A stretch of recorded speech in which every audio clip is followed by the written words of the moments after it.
I haven't seen it. All right.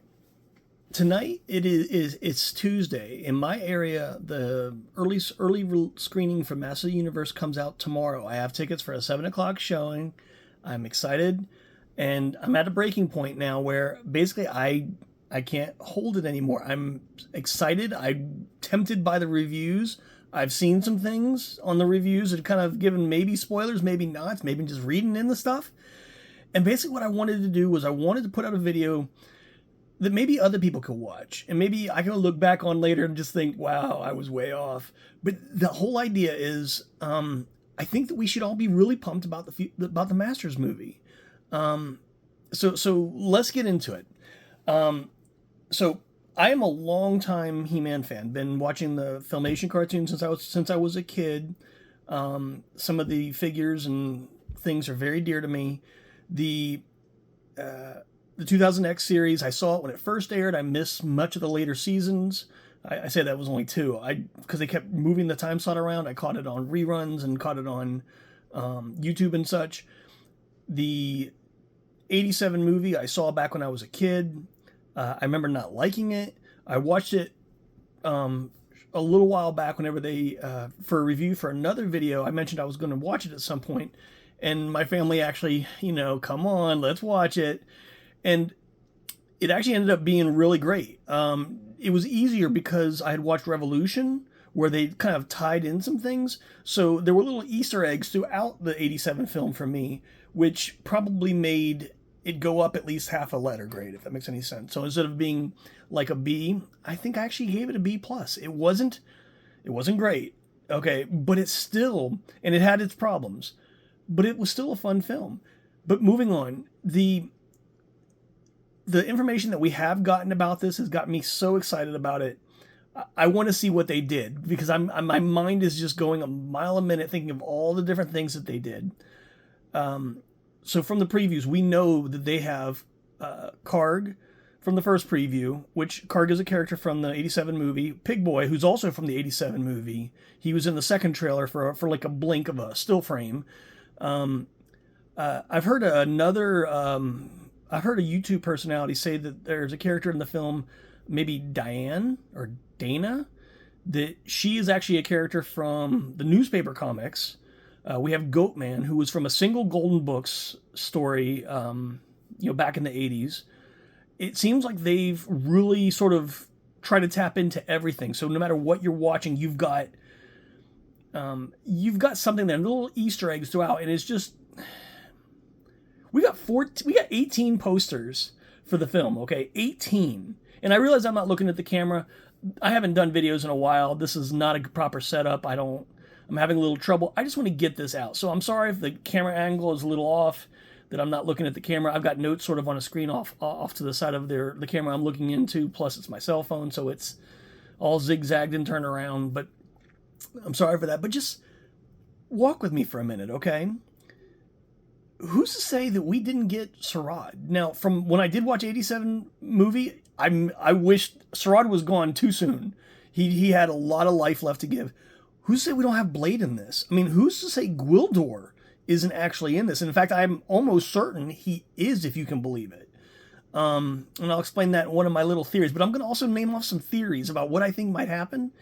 And maybe it'll get your mind going too and get you jazzed, and you'll go check it out.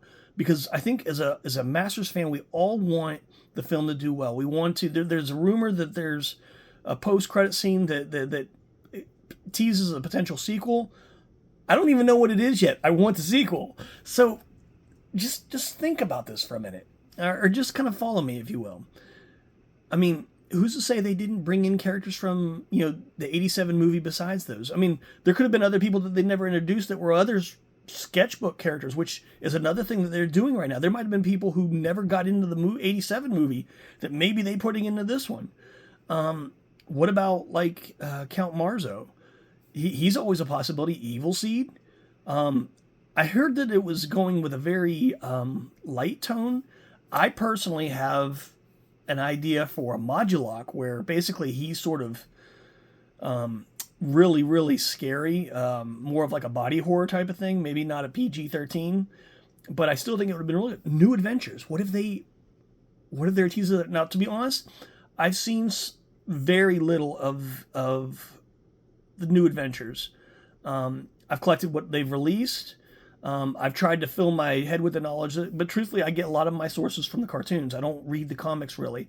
The comic book knowledge that I do have is stuff that I've listened to, like on Comic Historian or some of the other sites where basically they'll give you a rundown of a couple issues of a comic book, so that in case you didn't get it or can't find it, or just maybe have a few minutes and want to hear a story, that's where I get a lot of my information, a lot of my knowledge, if you can call it that.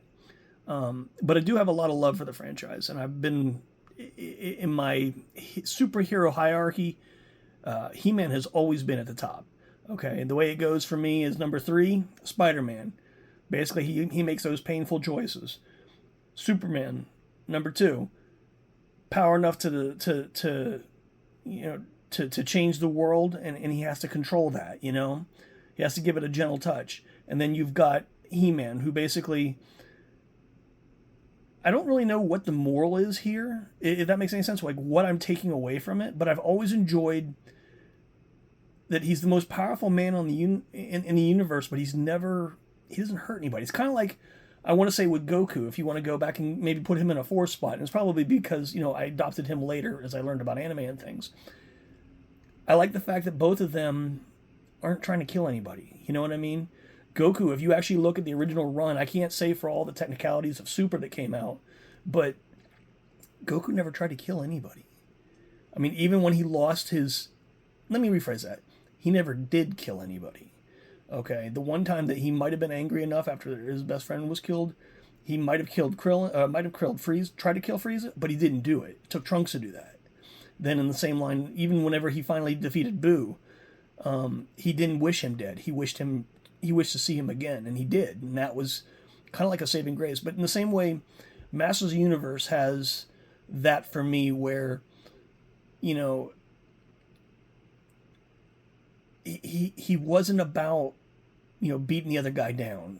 That wasn't my thing. Now, could I go for some action? I think I could. I would be a little concerned about how much they could do with a sword without actually puncturing or piercing something. You know what I mean? If you really think about it. But He-Man has always been at the top of sort of my hero's wheel, where he's the one that I would admire the most because of, it's probably just the PSAs, but I don't care. I mean, that's just how it is. But let's keep going. So something else that people are concerned about with the plot, with the film, is that it sounds like Adam's secret is out. Everybody knows his secret. It's not going to be just 3 people anymore. Everybody knows. And I think for the film, maybe they had to do that just to kind of get to it. If we spent too much time where he's basically, what's that over there? We're not going to get a film. Okay, we're not going to get He-Man. Okay, the rumor is that he transforms at least twice in this film. And I mean, I can live with that. I hope they didn't reuse the same transformation sequence both times. I hope that we've got like 2 independent transformations. And that's actually going to lead to my first one. Who's to say we didn't get a different He-Man the second time around? I mean, maybe we might actually get some knowledge or screen time. Thunder Punch He-Man, Battle Armor He-Man, kind of like they did in Revolution for a minute. They tried to get that in there. Maybe there was more left of that. Maybe there's a new version of He-Man we haven't even seen yet. Okay, I mean, just think about that. There could be another one that they're going to introduce that's going to become new canon. I mean, there's an opportunity here for new storylines. There's too much. My mind is just really, it's kind of hard to actually stay focused. You might say to yourself, he's not naming things. It's because I'm actually having a hard time keeping my thoughts straight. The post-credit scene. Okay, now the early reviews were that there were 3 post-credit scenes. Now, what I think what we really have is the ending to the film, a mid-credit scene, and a final post-credit scene at the final credits. Thank you for the filming location. Okay, Mattel, and then I think it's going to go like this, where basically, and this is the idea that I've always had in my head canon since I've heard about the film, that basically they were going to do the end of the film was going to come around. Basically, Adam he's walking his Eternian home, walking the palace. He comments about how everything was just how he remembered it, but he's still got one thing he doesn't remember. It's like, what's that room across from mine? And then it just kind of zooms in on the king and queen for a minute, and then back at Adam, and then just kind of keeps zooming, and you hear that, and we get sort of the She-Ra pop music, and that's the end, and it fades out. Of course, it's not going to have She-Ra at the end of the He-Man movie, but that would be kind of neat. Okay, the post-credit scene. I'm gonna just follow down that rabbit hole. So then the post-credit scene, the second one that's mid, I think he's gonna go back to Castle Grayskull and talk to Sorceress. And basically he's going to find out about Adora. And then one of the things that's going to come up is, how has she been safe all this time? How has she been okay? And that's where we find out where Orko was. Orko has been with her. He's been protecting her. Whenever, I don't know where she is or what she's doing, but I think that's why he's not in the film. I think he's there making sure that she's safe. Now, you can expand on that a lot of ways. But that's what I think happened. That's in my head canon. That's the story that I've come up with. That's how this is going to end. Okay. Now, we don't necessarily have to lead into the She-Ra film, okay, or a She-Ra film, but that's something else. Didn't Amazon have a She-Ra series that they were promoting? That there was something that was going to happen there? Is there a chance that we're going to get little bite-sized bits of this in a couple weeks down with a series that kind of leans into the next film? Is that possible? I mean, it was Amazon. Amazon got the rights to the film. Anyway, so obviously, if Skeletor is defeated, who's up next? Are we is Skeletor gonna do something and come back? Maybe he's gonna get some of his special armors or something like that. Maybe a new armor for him. I don't think so. I think what they're gonna do, or what I want them to do, I want them to lean into a new way. I want them to maybe lean into the Snake Men. Okay. Now I know the 2000X series did this, and I don't know how I missed all the Snake Men stories, but those stories were great, and they were hard. They were not finished. I'm sure. I would love to hear more of those stories, or just to go there. Now I imagine if you did a Snake Men, you probably got to go really heavy CGI. So maybe, to make it easier to actually happen, maybe not shoot the costs up right out the bat like that.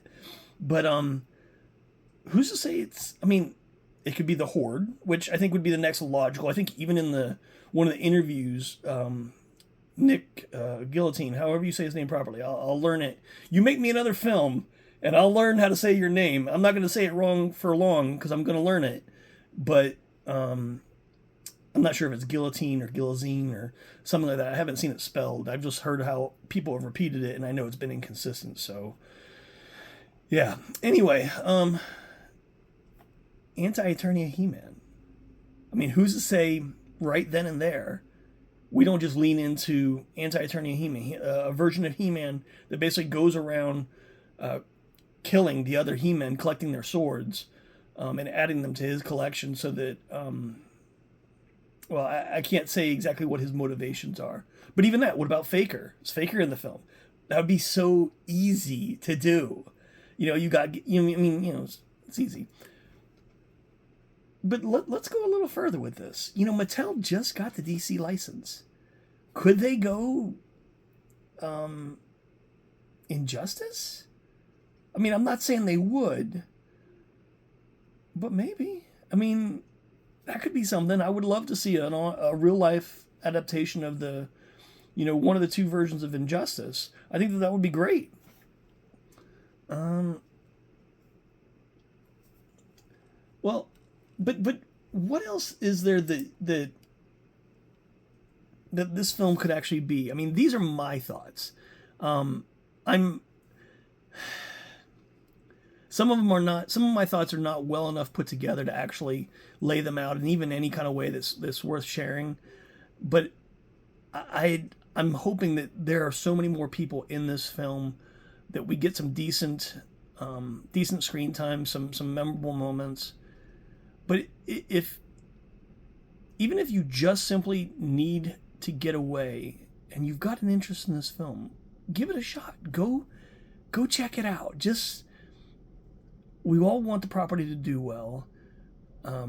There's a lot of things that can be really depressing if you think too much about it going on in the world today. Just step back for a minute. Go check out a film. Okay, you don't want to get opening night prices. That's fine. Give it a little bit. Go for a matinee. Go for something.